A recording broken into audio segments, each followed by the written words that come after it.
तो चलिए फाइनली आज हम लोग पढ़ने वाले हैं कोशिका के अंदर कुछ कोशिकांग जो मौजूद होते हैं उसके बारे में, जैसे कि आरएनए क्या है, डीएनए क्या है, प्रोकैरियोटिक कोशिका क्या है, यूकैरियोटिक कोशिका क्या है, उसके बाद जेनेटिक कोड किसे कहा जाता है, राइबोसोम क्या है, इस सब के बारे में आज हम लोग बात करेंगे। ये सब जो है एक तरह से बेसिक है, जो कि कोई भी कंपटीशन के एग्जाम में इस सब संबंधित क्वेश्चन पूछा जाता है।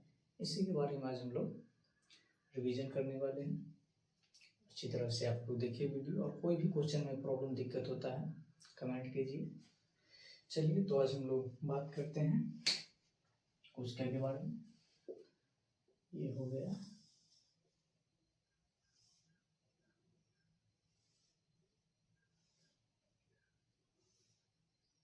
ये हो गया हमारा क्या चीज, कोशिका। क्या है कोशिका, जिसे बोलते हैं हमको इंग्लिश में बोलते हैं सेल, हिंदी में कोशिका। इंग्लिश में सेल, हिंदी में कोशिका बोलते हैं, ठीक है। इसके बाद इसी में आप देखिएगा एक इस तरह से ऐसे प्रकार, फिर एक ऐसे प्रकार का एक और पदार्थ पाया जाता है, ठीक। इस तरह से बना होता है। इसको हम लोग गोल्जी काय के नाम से जानते हैं। इसको हम लोग गोल्जी काय के नाम से जानते हैं, गोल्जी काय। इसको हम लोग गोल्जी काय, गोल्जी काय या फिर गोल्जी बॉडी के नाम से जानते हैं। गोल्जी काय या फिर गोल्जी बॉडी के नाम से जानते हैं। गोल्जी काय या फिर गोल्जी बॉडी के नाम से जानते हैं, जो कि कोशिका के अंदर ही पाया जाता है। इसको क्या लोग हम बोलते हैं, गोल्जी काय या फिर गोल्जी बॉडी के नाम से इसको हम लोग जानते हैं। इसी के अंदर आप लोग जानते हैं, इसी कोशिका सेल के अंदर एक केंद्रक होता है। क्या होता है, इस प्रकार का केंद्रक होता है। क्या हो गया, इसका नाम हो गया केंद्रक। इसका नाम है केंद्रक। क्या हो गया, केंद्रक, केंद्रक हो गया। इसी केंद्रक के बाहर एक और इस प्रकार से पूरे में घेरे तरह से इसी केंद्रक के इधर उधर पूरे एकदम घेरे तरह से इस प्रकार से रहते हैं, इसको हम लोग बोलते हैं अंतःप्रद्रव्य जालिका।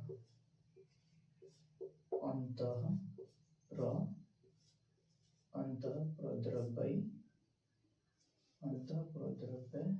जालिका। इसको ये जो देख रहे हैं केंद्रक के बाहर जो आप ये जो देख रहे हैं, इसको हम लोग बोलते हैं अंतःप्रद्रव्य जालिका, जिसको इंग्लिश में बोला जाता है एंडोप्लाज्मिक रेटिकुलम।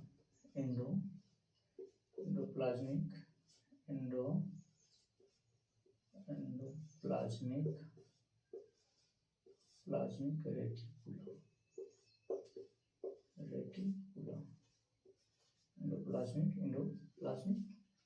यहाँ तक देख लिया क्या हो गया, कोशिका हो गया। कोशिका जिसको इंग्लिश में बोला जाता है सेल। इसी के बारे में जो देख रहे हैं, इसको बोला जाता है गोल्जी का या फिर गोल्जी बॉडी, जो कि कोशिका के अंदर मौजूद होता है। इसी कोशिका में से पिछली वाली क्लास में हम लोगों को बताया था केंद्रक भी मौजूद होता है। तो आखिरकार फिर केंद्रक कैसा होता है, केंद्रक के बारे में हम लोग ने इससे पिछली वाली कक्षा में अच्छी तरह से बात किया था। तो इसी केंद्रक के बाहर एक और जो देख रहे हैं, ये जो इसको बोला जाता है अंतःप्रद्रव्य जालिका। अंतःप्रद्रव्य जालिका, जिसको इंग्लिश में बोला जाता है एंडोप्लाज्मिक रेटिकुलम। इसको इंग्लिश में बोला जाता है एंडोप्लाज्मिक रेटिकुलम बोला जाता है। इसको जो आप देख रहे हैं, इसको हम लोग एक और नाम से जानते हैं। इसका मुख्य काम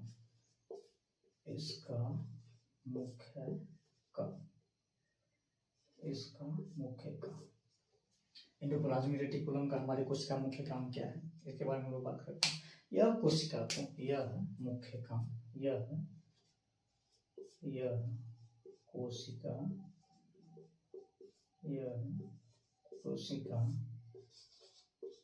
को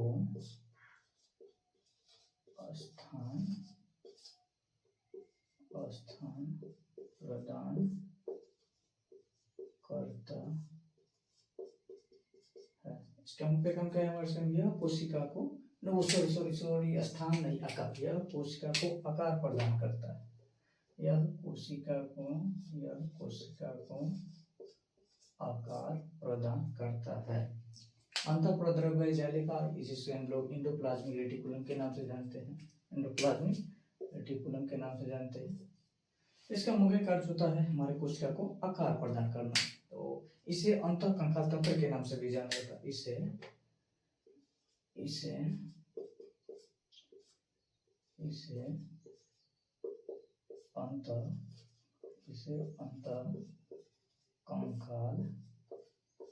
तंत्र के नाम से भी जाना जाता है। हाँ, तो देख लीजिए आप, देखिए क्या हो गया, एक बार और रिपीट कर रहे हैं। कोशिका हो गया, कोशिका जिसे इंग्लिश में पढ़ा जाता है सेल। ये जो देख रहे हैं इसको हम लोग बोलते हैं गोल्जी का या फिर गोल्जी बॉडी। ठीक है, यहाँ तक देखिए। उसके बाद इसी कोशिका में मौजूद होता है केंद्र। केंद्र क्या है, केंद्र के बारे में हम लोग बात कर रहे हैं। तो ये केंद्रक हो गया। ठीक, केंद्र के बाहर जो अभी देख रहे हैं इस तरह से जो पदार्थ है जिसे हम लोग अंतः कोशिकांग है, उसी पदार्थ के लिए फिर कोशिकांग, जो कोशिकांग है उसे हम लोग अंतःप्रद्रव्य जालिका के नाम से जानते हैं। जिससे इंग्लिश में एंडोप्लाज्मिक रेटिकुलम बोला जाता है। ठीक, इसका मुख्य कार्य होता है कोशिका को आकार प्रदान करना। अब कोशिका को आकार प्रदान करना, जैसे हम लोग, आप लोग के शरीर में हड्डी है तो हम लोग चलते हैं, बोलते हैं, फिर किसी भी कार्य को करते हैं, तो उसी तरह इसका मुख्य काम है कोशिका को आकार प्रदान करना। मान लीजिए मनुष्य है, मनुष्य के शरीर में अगर हड्डी नहीं रहेगा, सिर्फ मांस ही मांस रहेगा, किधरों जाएगा, बैठा रहेगा, कुछ कर पाएगा, कुछ नहीं कर पाएगा। उसी तरह से कोशिका में अंतःप्रद्रव्य जालिका का मुख्य काम है कोशिका को आकार प्रदान करना। इसलिए अंतःकंकाल तंत्र के नाम से भी जाना जाता है, क्योंकि इसी की वजह से कोशिका को आकार प्रदान होता है। ठीक है, यहाँ तक हम लोग जानेंगे। उसके बाद आप लोगों ने राइबोसोम का नाम सुना होगा। राइबोसोम जो होता है, राइबोसोम इसी अंतःप्रद्रव्य जालिका के अंदर पाया जाता है। राइबोसोम इस तरह से, राइबोसोम कहीं कहीं इसमें उपस्थित होता है। राइबोसोम इस तरह से इसमें कहीं कहीं उपस्थित होता है। ये हो गया राइबोसोम। क्या हो गया, राइबोसोम। तो राइबोसोम के बारे में आप लोग जान गए। राइबोसोम कहाँ उपस्थित होता है, तो अंतःप्रद्रव्य जालिका में उपस्थित होता है। इस तरह से राइबोसोम होता है। राइबोसोम का क्या कार्य है, राइबोसोम का कार्य है प्रोटीन में सहायता प्रदान करना। प्रोटीन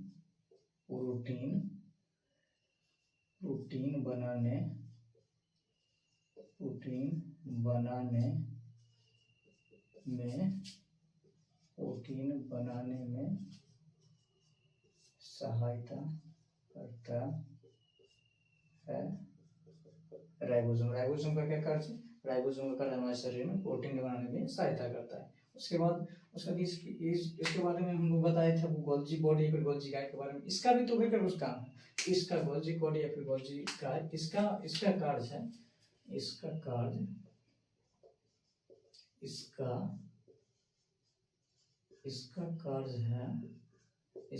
है प्रोटीन को पैक करना।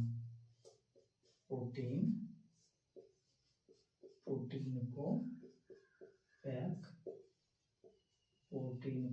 पैक करना। गोल्जी का फिर गोल्जी बॉडी का काम है, इसका कार्य है प्रोटीन को पैक करना। और राइबोसोम का क्या कार्य है, प्रोटीन बनाने में सहायता करना। यहाँ तक हम लोग आप अच्छी तरह से बता दिए। उसके बाद हम लोग यहाँ तक आप लोग अच्छी तरह से पहले देख लीजिए, एक बार और रिपीट कर देते हैं। ये हो गया क्या, ये कोशिका हो गई। कोशिका के इंग्लिश में बोला जाता है सेल। इसको देख रहे हैं, इससे बना हुआ, इसको बोलते हैं गोल्जी का या फिर गोल्जी बॉडी, जिसका कार्य होता है प्रोटीन को पैक करना, न कि प्रोटीन को बनाना। गोल्जी का क्या काम है, प्रोटीन को पैक करना, नहीं कि प्रोटीन को बनाना। प्रोटीन को बनाने का काम है राइबोसोम का। प्रोटीन को बनाने में सहायता प्रदान कौन करता है, राइबोसोम कहाँ उपस्थित होता है, अंतःप्रद्रव्य जालिका में उपस्थित होता है। अंतःप्रद्रव्य जालिका कहाँ रहता है, केंद्र के बाहर होता है। अंतःप्रद्रव्य जालिका को इंग्लिश में एंडोप्लाज्मिक रेटिकुलम बोला जाता है। अंतःप्रद्रव्य जालिका का मुख्य कार्य है कोशिका को आकार प्रदान करना। इसे अंतःकंकाल तंत्र के नाम से भी जाना जाता है। यहाँ तक हम लोगों को एक बार रिवीजन कर दी, इसको आप लोग अच्छी तरह से उतारिए। उसके बाद हम लोग अगले टॉपिक पे बात करते हैं।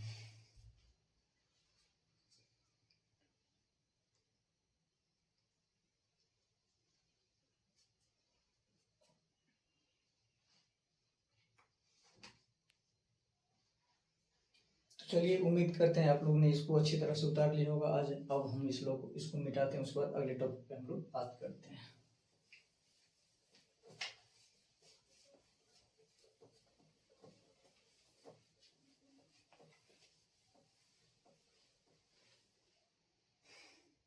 तो चलिए, वहां तक हम लोग ने पढ़ लिया। उसके बाद अगला टॉपिक है प्रोकैरियोटिक कोशिका क्या है, यूकैरियोटिक कोशिका क्या है, इसके बारे में हम लोग बात करेंगे।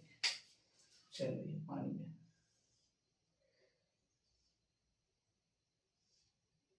सभी लोग जान गए होंगे इसको क्या हम बना रहे हैं। तो क्या बोला जाता है, इसको बोला जाता है कोशिका यानी कि सेल। इसको बोला जाता है कोशिका यानी कि सेल। लीजिए कोशिका, कोशिका, ठीक। इसको क्या बोला जाता है, कोशिका यानी सेल। इसके बारे में हम लोग जानते हैं। उसके बाद इसी के अंदर मौजूद होता है प्रोकैरियोटिक या और यूकैरियोटिक। क्या होता है, किस किस चीज में पाया जाता है। तो मुख्य तरह तो पहले हम लोग को बताना चाहेंगे प्रोकैरियोटिक और यूकैरियोटिक कोशिका के बारे में। तो ये जो प्रोकैरियोटिक कोशिका और यूकैरियोटिक कोशिका हर एक प्रकार के जीव जंतु या फिर नीलहरी, शैवाल, जानवर, मनुष्य इत्यादि में नहीं पाया जाता।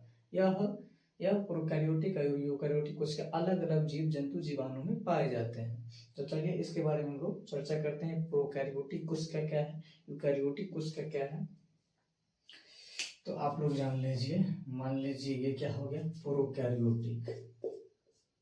प्रोकैरियोटिक, प्रोकैरियोटिक, प्रोकैरियोटिक, प्रोकैरियोटिक कोशिका। ये क्या है, प्रोकैरियोटिक कोशिका। ये हमारा हो गया, ये हो गया यूकैरियोटिक कोशिका। यूकैरियोटिक कोशिका, यूकैरियोटिक, यूकैरियोटिक कोशिका, यूकैरियोटिक कोशिका। ये हो गया यूकैरियोटिक कोशिका, ये हो गया प्रोकैरियोटिक कोशिका, ठीक है। उसके बाद केंद्रक। देखिए प्रोकैरियोटिक कोशिका में पूर्ण रूप से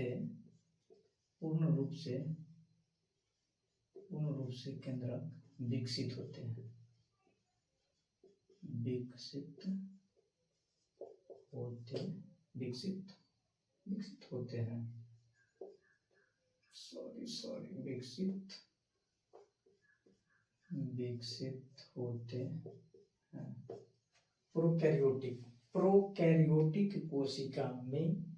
प्रोकैरियोटिक कोशिका में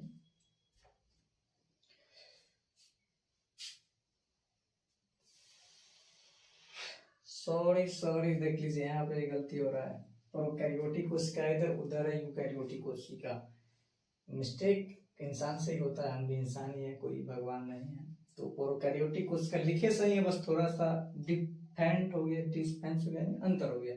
पूर्ण रूप से केंद्रक विकसित यहाँ पे होता है लेकिन नहीं होता, इसको मिटा के हमको नहीं करना है।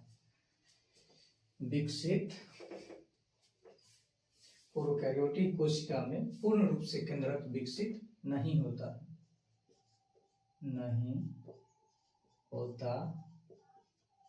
है। उसके बाद यूकैरियोटिक कोशिका क्या होगा, यूकैरियोटिक कोशिका इसमें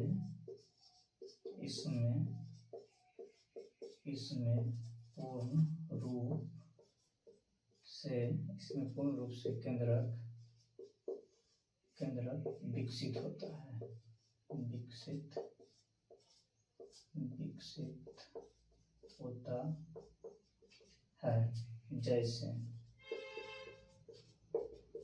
इसमें भी जैसे आप लोग देखिए, एक चीज अगर एक पॉइंट आपको अच्छा से याद कर लीजिएगा, दूसरा पॉइंट याद करने का कोई जरूर नहीं। इसका भी जैसे में हुआ उदाहरण, इसका भी जैसे में हुआ उदाहरण। तो पहले तो जान लीजिए यूकैरियोटिक कोशिका और प्रोकैरियोटिक कोशिका। यूकैरियोटिक कोशिका में पूर्ण रूप से केंद्रक विकसित नहीं होता। प्रोकैरियोटिक कोशिका में पूर्ण रूप से केंद्रक विकसित नहीं होता है।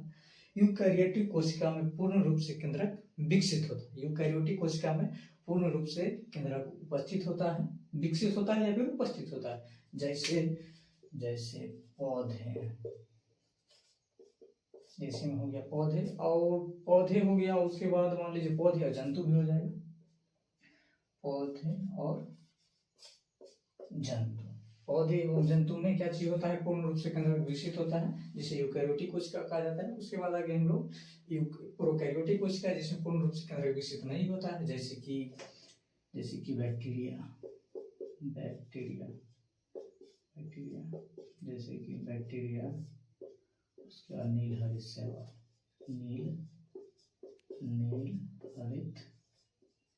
नील हरित शैवाल। देख लीजिए, प्रोकैरियोटिक कोशिका हो गया, यूकैरियोटिक कोशिका हो गया।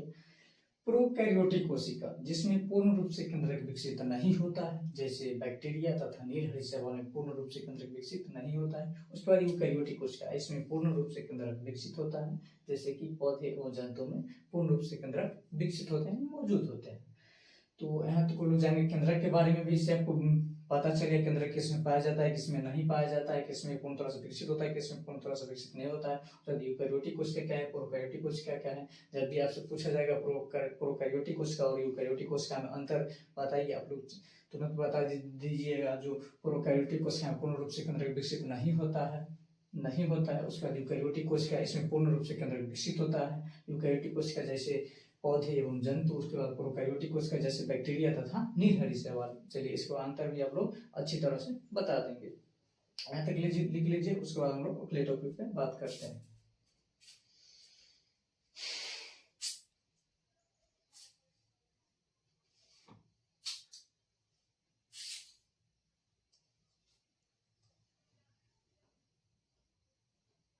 चलिए, इसको आप लोग अच्छी तरह से उतार लिए होंगे। हम लोग अगले पॉइंट पे बात करते हैं।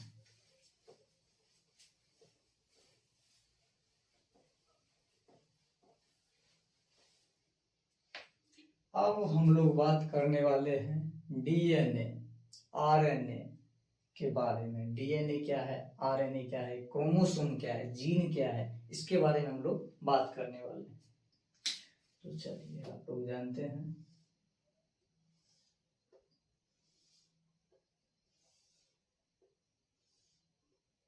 ये क्या बनाए, हम बनाए कोशिका, लेकिन उल्टा बनाए। क्या चीज बनाए हैं, कोशिका, जिसे बोला जाता है सेल। और इसके अंदर क्या चीज मौजूद होता है, इसके अंदर मौजूद होता है केंद्रक। इसके अंदर मौजूद होता है क्या चीज, केंद्रक। इसका नाम क्या हो गया, केंद्रक। इसका नाम है केंद्रक, ठीक। केंद्रक। इसी के अंदर एक तितली नुमा संरचना पाया जाता है। इसी केंद्र के अंदर एक तितली नुमा संरचना पाया जाता है। इस तरह से एक तितली नुमा संरचना पाया जाता है।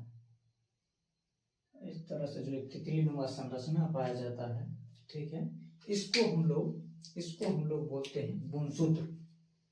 ये जो आप देख रहे हैं तितली नुमा संरचना, इसको हम लोग बोलते हैं गुणसूत्र या क्रोमोसोम गुणसूत्र या क्रोमोसोम के नाम से भी इसको हम लोग जानते हैं। गुणसूत्र से याद कर लीजिए, माता पिता का गुणसूत्र बच्चे में आता है। गुणसूत्र से समझ लीजिए गुणसूत्र कितना बड़ा चीज है, इसके बारे में लोग जानिए।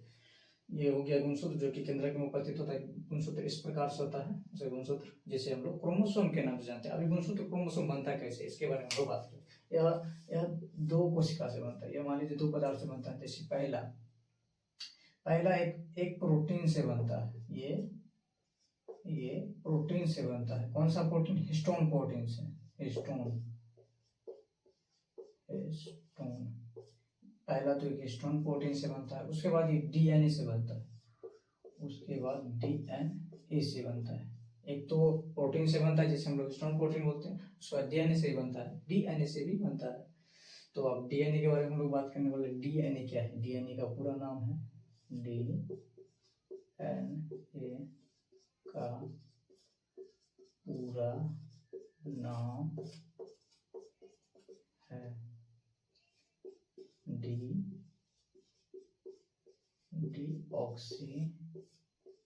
Deoxy ribo nucleic acid. क्या है डीएनए का पूरा नाम? Deoxy ribo nucleic acid. DNA का पूरा नाम deoxy ribo nucleic acid, DNA का पूरा नाम हो गया। और गुणसूत्र क्या क्या से बना होता है? प्रोटीन और स्टर्म प्रोटीन एवं डीएनए दोनों से गुणसूत्र अथवा क्रोमोसोम बना होता है। डीएनए का पूरा नाम हो गया डीऑक्सी राइबो न्यूक्लिक एसिड। यहाँ तक आप लोग उतारिए, क्योंकि इसका डीएनए उसके बाद चलिए नहीं तो बना के देखते हैं। चलिए इधर हम लोग बनाते हैं, लेकिन कुछ प्रॉब्लम हो जाएगा कि कहे कि डीएनए बहुत बड़ा है, इसको इतना जगह में नहीं समझ पाएंगे। फिलहाल इतना उतारिए, उसके बाद डीएनए का चित्र बना के उसके बारे में अच्छा से गाइड करते हैं। फिलहाल आप लोग इतना अच्छा से उतारिए।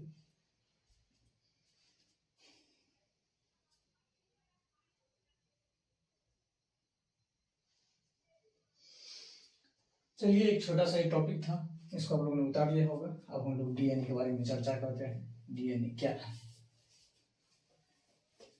डीएनए कैसा होता है। चलिए तो अब हम लोग डीएनए के बारे में जानने वाले हैं। डीएनए कैसा होता है? डीएनए बनाने के तरीका से आप लोग जान गए होंगे जो डीएनए कैसा होता है।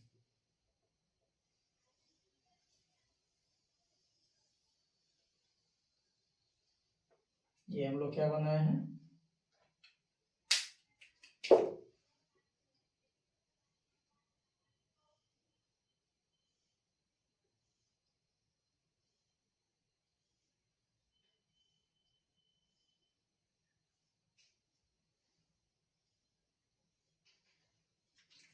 ये जो हम बनाए इसका नाम क्या हो गया? डीएनए। इसका पूरा नाम बताइए आप लोग। डीएनए का पूरा नाम डीऑक्सीराइबोन्यूक्लिक एसिड। ठीक है, डीएनए हो गया। इसके अंदर ये जो देख रहे हैं ये क्या चीज से बना, उसका ये क्या चीज से बना, इसको ये जो बना इसको हम लोग बोलते हैं नाइट्रोजनी क्षार।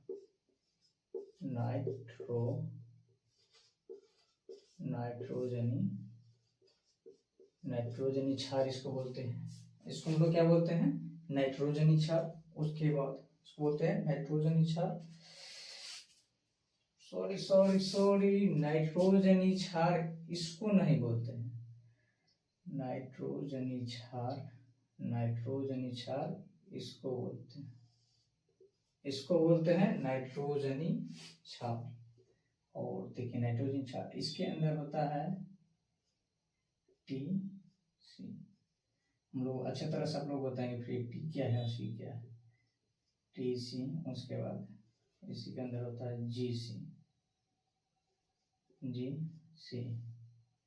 यहाँ पे C के साथ G भी हो सकता है, C के साथ G भी हो जाता है। फिर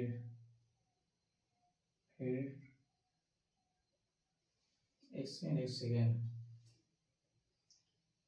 गुआनिन, थाइनिन, साइटोसिन, क्या चीज होता है वो एक सेकंड भूल गए। ओ हाँ, एक तो होता है थाइनिन, एक होता है एडिनिन। थाइनिन एडिनिन, गुआनिन साइटोसिन, वो होता है थाइनिन एडिनिन। ठीक, पहले तो हम लोग चर्चा करते हैं इसमें टी क्या है। टी, फिर से ए क्या है, फिर से जी क्या है, फिर से सी क्या है। टी का मतलब हुआ थाइनिन। टी का मतलब थाइनिन। ए का मतलब एडिनिन। ए का मतलब हो गया एडिनिन। जी का मतलब हो गया गुआनिन। जी का मतलब गुआनिन। सी का मतलब हो गया साइटोसिन। सी का मतलब हो गया साइटोसिन। हमेशा एक बात याद रख लीजिए, हमेशा थाइनिन के साथ एडिनिन ही रहेगा। इसको इम्पोर्टेंट है, मोस्ट इम्पोर्टेंट। इसको याद रखिए, थाइनिन के साथ हमेशा एडिनिन रहता है। उसके बाद गुआनिन के साथ हमेशा साइटोसिन होता है। ये वेरी इंपॉर्टेंट है, इसको अच्छी तरह से याद कर लीजिए। चलिए तो पहले आप इसके बारे में थोड़ा चर्चा करते हैं, उसके बाद अलग पार्ट में बात करते हैं। ये आप लोग बना, इसको क्या बोलते हैं? डीएनए। इसके अंदर जो मौजूद होता है इसको बोलते हैं नाइट्रोजनी क्षार। इसको हम लोग बोलते हैं नाइट्रोजनी क्षार। नाइट्रोजनी क्षार, ये नाइट्रोजन क्षार क्या क्या चीज से बना होता है? नाइट्रोजन क्षार में मौजूद क्या क्या चीज होता है पहले तो हम ये लिखे, उसके बाद नाइट्रोजन क्षार होता क्या उसके बारे में हम लोग बताएंगे। तो ये हो गया डीएनए। डीएनए के अंदर ये जो देख रहे हैं इसको बोलते हैं नाइट्रोजनी क्षार। और नाइट्रोजनी क्षार में क्या चीज मौजूद होता है?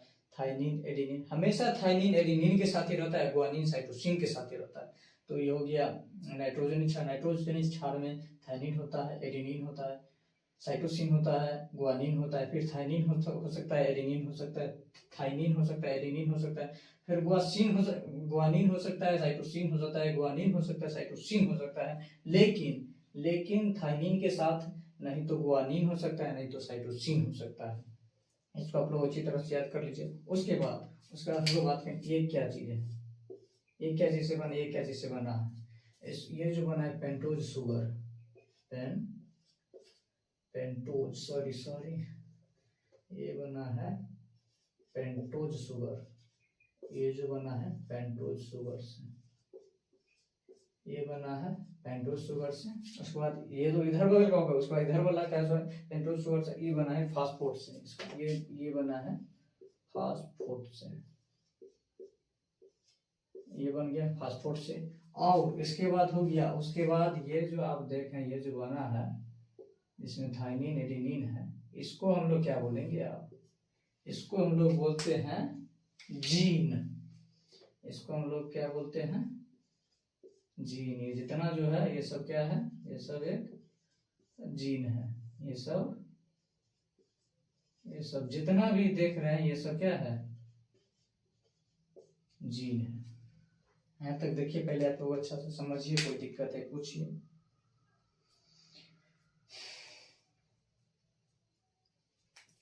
दिक्कत है पूछिए। एक बार फिर से इसको हम लोग रिपीट कर देते हैं।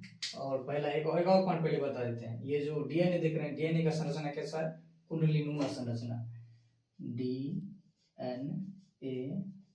का संरचना, डीएनए का संरचना कुंडलीनुमा होता है। डीएनए का संरचना कुंडलीनुमा होता है।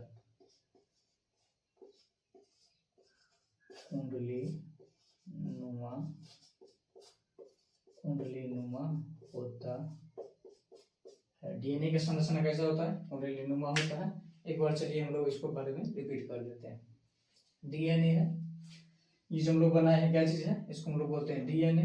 ये जो देख रहे हैं साइड वाला भाग, ये क्या चीज से बना है? साइड वाला भाग बना है क्या चीज? फास्फोट से। इधर वाला पेंटोज शुगर से। इसके बाद इसको हम लोग क्या बोलते हैं? जीन। जीन में क्या क्या चीज मौजूद होता है? थाइनिन, एडेनिन, गुआनिन, साइटोसिन जीन में मौजूद होता है। उसके बाद ये जो डीएनए, उसके बाद जान गया। उसके बाद हमेशा थाइनिन एडेनिन के साथ रहता है, गुआनिन साइटोसिन के साथ रहता है। कभी भी थाइनिन के साथ गुआनिन नहीं रह सकता है, कभी भी थाइनिन के साथ साइटोसिन नहीं रह सकता है। हमेशा थाइनिन एडेनिन के साथ रहता है, गुआनिन साइटोसिन के साथ रहता है। हमेशा इसको याद रखिए। उसके बाद डीएनए का संरचना किस प्रकार से होता है? डीएनए का संरचना कुंडलीनुमा होता है। इसके बारे में आप लोग अच्छी तरह से उतार लीजिए। उसके बाद हम लोग आरएनए के बारे में चर्चा करते हैं।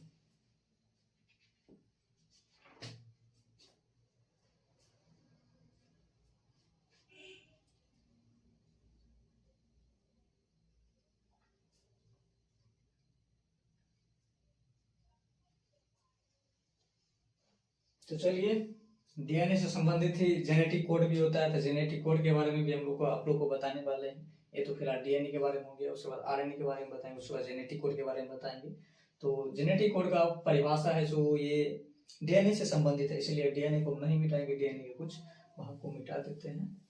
उसके बाद हम लोग चर्चा करेंगे। ठीक है, ये डीएनए को हम लोग चलिए रहने दिए, डीएनए का कुछ अंग मिटा दिए। उसके बाद आरएनए हम लोग इधर बनाते हैं। ये जो आप देख रहे हैं इसको क्या बोलते हैं? इसका नाम है आरएनए। आरएनए का पूरा नाम हो गया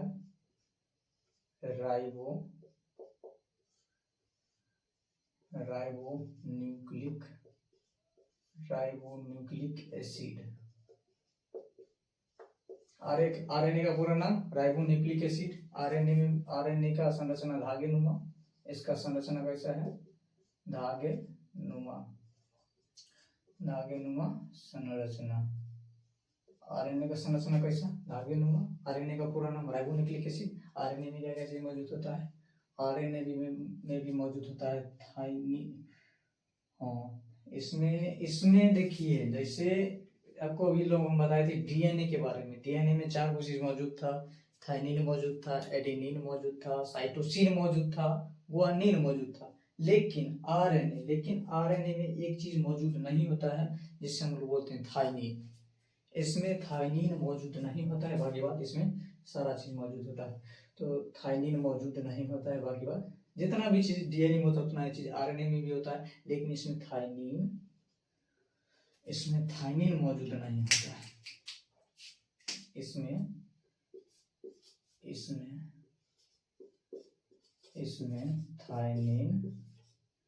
थाइमिन मौजूद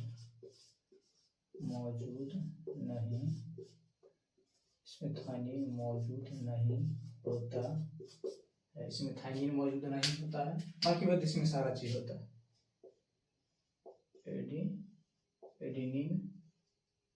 एडेनिन होता है, उसके बाद एडेनिन होता है, इसे बोलते हैं एडेनिन। उसका गुआनिन होता है, उसके बाद एडेनिन, थाइमिन, एडेनिन हो गया, गुआनिन हो गया, उसके बाद साइटोसिन हो गया, साइटोसिन हो गया। उसके बाद एक और थाइमिन के जगह पे एक होता है जिसे बोलते हैं यूरासिल।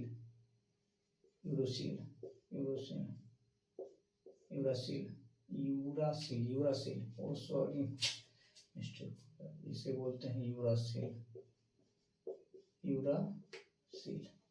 क्या चीज मौजूद होता है आरएनए में एडेनिन होता है, गुआनिन होता है, साइटोसिन होता है, यूरासिल होता है। इसमें थाइमिन मौजूद नहीं होता है। आरएनए का पूरा नाम हो गया राइबोन्यूक्लिक एसिड, तो कल आप जान गए। उसके बाद आरएनए का संरचना धागेनुमा होता है, आरएनए का संरचना धागेनुमा होता है। आरएनए के बारे में भी हम लोगों ने आपको बता दिया, डीएनए के बारे में बता दिया। अब हम लोग आप लोग बताते हैं, आप लोगों ने डीएनए और आरएनए का बहुत सा नाम सुना होगा, लेकिन आप लोगों ने जेनेटिक कोड का भी नाम सुना होगा, लेकिन वो भी कभी कभार, हर एक के मुंह से नहीं सुना होगा, क्योंकि जेनेटिक कोड के बारे में हर एक इंसान को नहीं पता होता है। और कोई भी कंपटीशन के एग्जाम में जाइएगा तो आप लोगों को यहीं से क्वेश्चन पूछेगा, जेनेटिक कोड क्या है। उसके बाद डीएनए आरएनए में अंतर लिखिए, प्रोकैरियोटिक कोशिका क्या है, यूकैरियोटिक कोशिका क्या है, इन सब के बारे में पूछेगा आप लोगों को। कोई भी कंपटीशन एग्जाम यही सबसे क्वेश्चन आता है। ये सब एक बेसिक है, जो कि अगर इंसान के अंदर कंप्लीट होता है, बेसिक मजबूत होता है, तो कोई भी कंपटीशन के एग्जाम आसानी से निकाल लेता है। तो ये सब बेसिक है। चलिए, तो इसमें हम डीएनए के बारे में बता दिए, आरएनए के बारे में बता दिए। अब हम लोग जेनेटिक कोड के बारे में बताते हैं। जेनेटिक कोड कोई बड़ा चीज नहीं है, लेकिन है बहुत ही बड़ा। मान लीजिए है बहुत बड़ा भी, और नहीं है तो कुछ भी नहीं। तो लेकिन अगर हम लोग जानेंगे जेनेटिक कोड के बारे में, तब पता चलेगा आखिरकार क्या है नहीं है। लेकिन जानबे नहीं करेंगे तो बड़ा ही ना है भाई।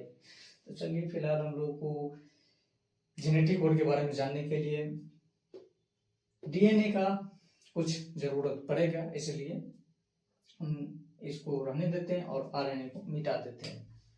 डीएनए को रहने देते हैं, आरएनए को मिटा देते हैं।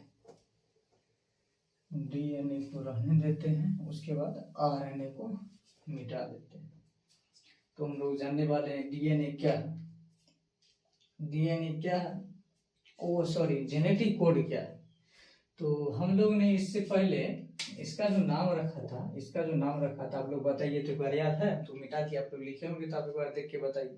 इसको हम नाम लिखे थे नाइट्रोजनी क्षार,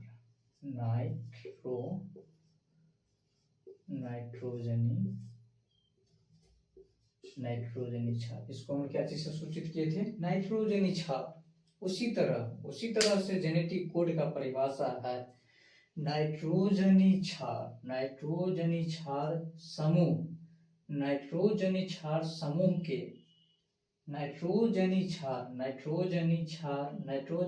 समूह के क्रमों,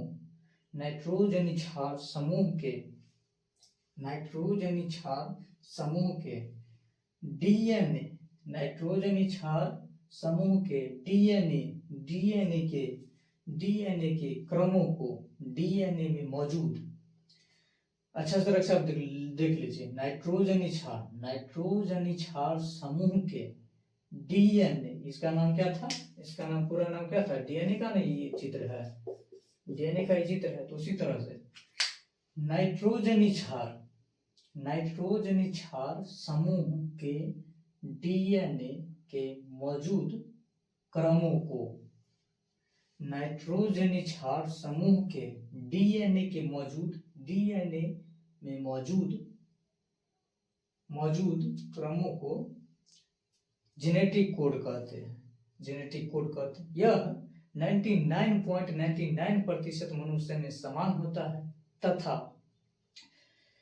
0.01% मनुष्य में असमान होता है, जिससे कि हम सबका पहचान कर पाते हैं।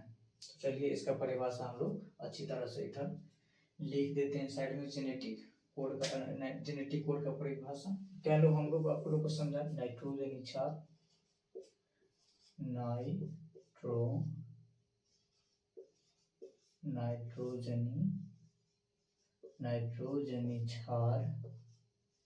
नाइट्रोजनी क्षार समूह के डीएनए, नाइट्रोजनी क्षार समूह के डीएनए में मौजूद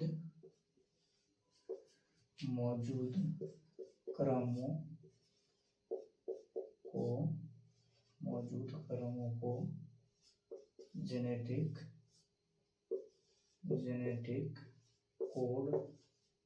जेनेटिक कोड कहते हैं।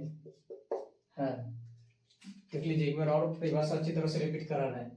नाइट्रोजनी क्षार, ये हो गया नाइट्रोजनी क्षार समूह, इसका जो समूह है पूरा में, जिसको हम लोग जीन बोलते हैं। नाइट्रोजनी क्षार समूह के डीएनए में मौजूद क्रम से है, मौजूद क्रमों को जेनेटिक कोड कहते हैं। कितना आसान परिभाषा है।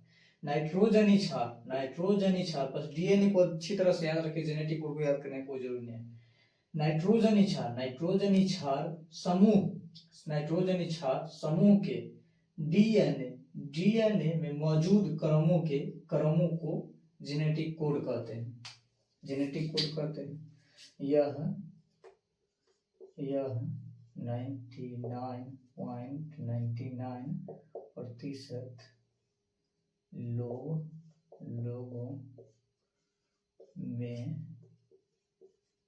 लोगों में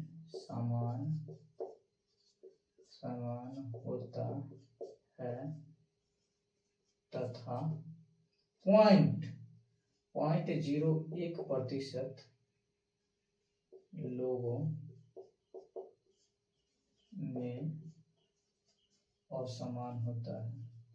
लोगों में असमान होता है, जिससे कि हम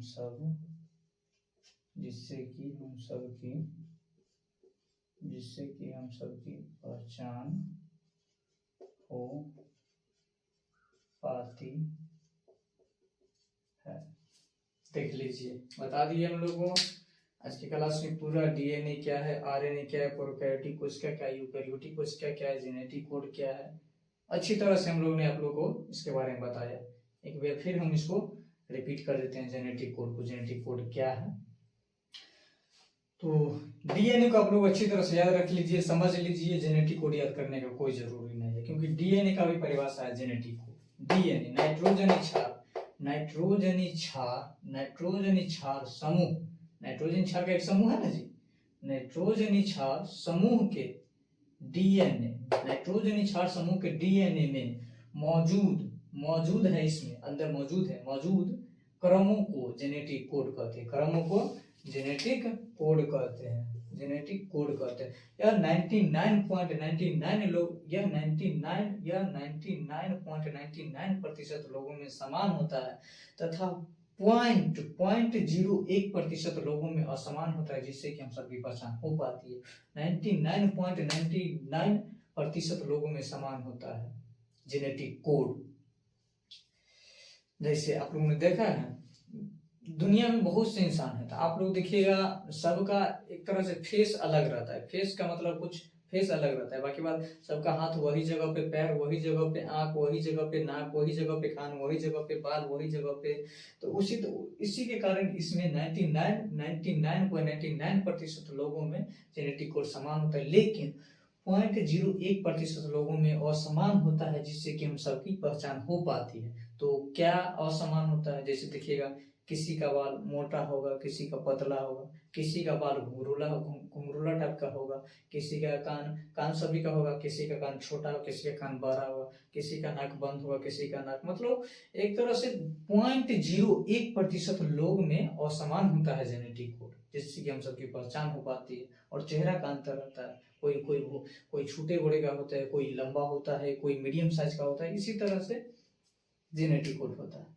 तो अच्छी तरह से हम लोगों ने बता दिया, जेनेटिक कोड के बारे में बता दिया, आरएनए के बारे में बता दिया, डीएनए के बारे में बता दिए। उसके बाद हम लोगों ने यूकैरियोटिक कोशिका के बारे में बता दिए, प्रोकैरियोटिक कोशिका के बारे में बता दिए। और इससे पहले वाले क्लास में हम लोगों ने बहुत तरह के क्लास किए हैं। आप लोग अगर नए होंगे इस वीडियो पे तो इसको देख लीजिए, उसके बाद पिछली क्लास में आप लोग जरूर जाइए और देखिए क्या क्या है।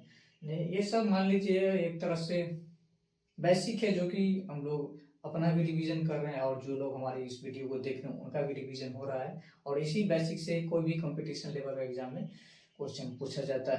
तो चलिए, उम्मीद करते हैं आप लोगों को, आई होप यू कि ये वीडियो आप लोगों को अच्छा लगा होगा, और अच्छा लगा तो वीडियो को like, share, comment and subscribe जरूर करें। धन्यवाद।